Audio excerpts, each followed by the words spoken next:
Canto 3.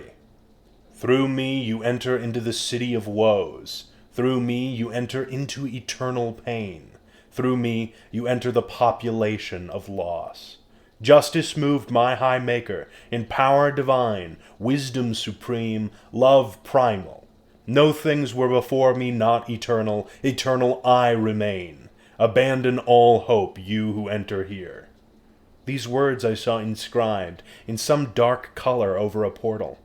Master, I said, make clear their meaning, which I find too hard to gather. Then he, as one who understands, all fear must be left here, and cowardice die. Together we have arrived where I have told you. Here you will behold the wretched souls who've lost the good of intellect. Then, with good cheer in his expression to encourage me, he placed his hand on mine. So trusting to my guide, I followed him among things undisclosed. The sighs, groans, and laments at first were so loud, resounding through the starless air, I began to weep. Strange languages, horrible screams, words imbued with rage or despair, cries as of troubled sleep or of a tortured shrillness, they rose in a coil of tumult, along with noises like the slap of beating hands, all fused in a ceaseless flail that churns and frenzies that dark and timeless air, like sand in a whirlwind. And I, my head in a swirl of error, cried, Master, what is this I hear? What people are these whom pain has overcome? This is the sorrowful state of souls unsure, whose lives earned neither honor nor bad fame, and they are mingled with angels of that base sort, who, neither rebellious to God nor faithful to him, chose neither side, but kept themselves apart. Now heaven expels them, not to mar its splendor, and hell rejects them, lest the wicked of heart take glory over them. And then I, Master, what agony is it that makes them keen their grief with so much force? I will make brief answer. They have no hope of death, but a blind life, so abject they envy any other fate. To all memory of them the world is deaf. Mercy and justice disdain them. Let us not speak of them. Look, and pass on. I looked again. A whirling banner sped at such a rate it seemed it might never stop. Behind it a train of souls, so long that I would not have thought death had undone so many. When more than one I recognized had passed, I beheld the shade of him who made the great refusal, impelled by cowardice. So at once I understood beyond all doubt that this was the dreary guild, repellent both to God and his enemies, hapless ones never alive, their bare skin galled by wasps and flies, blood trickling down the face, mingling with tears for harvest underfoot, by writhing maggots.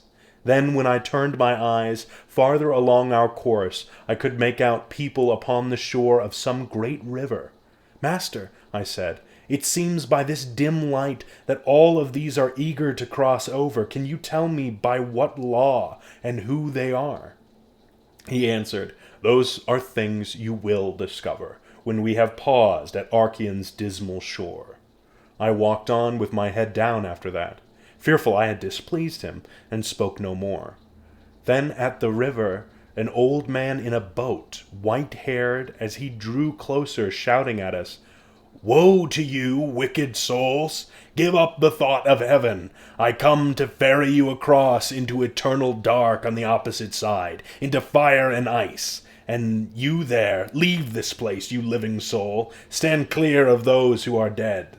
And then, when he saw that I did not obey, By other ports in a lighter boat, he said. You will be brought to shore by another way. My master spoke then. Sharon, do not rage. Thus it is willed where everything may be, simply if it is willed. Therefore oblige, and ask no more. That silenced the grizzled jaws of the grey ferryman of the livid marsh, who had red wheels of flame about his eyes. But at his words, the forlorn and naked souls were changing color, cursing the human race, God and their parents, teeth chattering in their skulls. They called curses on the seed, the place, the hour of their own begetting and their birth. With wails and tears they gathered on the evil shore that waits for all who don't fear God. There demon Charon beckons them with eyes of fire. Crowded in a herd, they obey if he should summon, and he strikes at any laggards with his oar. As leaves in quick succession sail down in autumn, until the bough beholds its entire store fall into the earth, so Adam's evil seed swoop from the bank when each is called as sure as a trained falcon to cross to the other side of the dark water. And before one throng can land on the far shore, on this side new souls crowd. "My son," said the gentle master, "here are joined the souls of all who die in the wrath of God, from every country, all of them eager to find their way across the water. For the goad of divine justice spurs them so. Their fear is transmuted to desire. Souls who are good never pass this way. Therefore, if you hear Charon complaining at your presence, consider what that means." Then the earth of that grim shore began to shake, so violently I shudder and sweat recalling it now. A wind burst up from the tear-soaked ground to erupt red light and batter my senses, and so I fell as though seized by sleep.